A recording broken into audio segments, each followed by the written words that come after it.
So the muscles in the back of your leg, the deep ones, point your foot like that, curl your toes, and some of them move your sole of your foot inwards like that.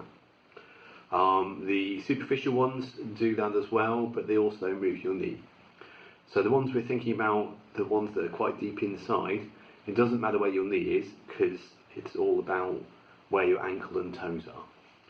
So if the deep muscles do this, to stretch them, we want to do the opposite, like that. So we can do that actively. We can think about moving our ankle up like that, turning our foot outwards like that, and then pulling your toes up with all these muscles in the front of your leg, and then that will stretch all of these muscles here. So you do that, pull it up as hard as you can for about 5 seconds, then relax.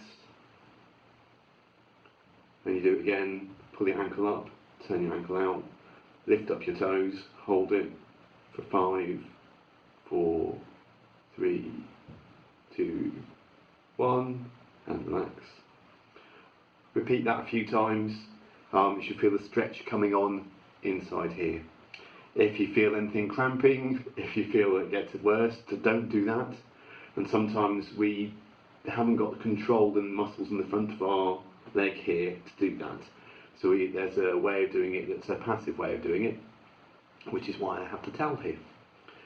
So what we want to do is you want to have the toes up like that, and we want to get our ankle up like this. So we push the toes onto a rolled up towel, perhaps with a book or something behind it to give it a bit more stability, and then we come forward as far as we can, and you'll feel a bit of tension going on in here, and then move your knee away from your big toe, and that will get an extra bit of tension in your calf. So with most stretches, what I like to think about is when you start doing the movement, you'll find a bit where it's relaxed and then a bit where it's tense.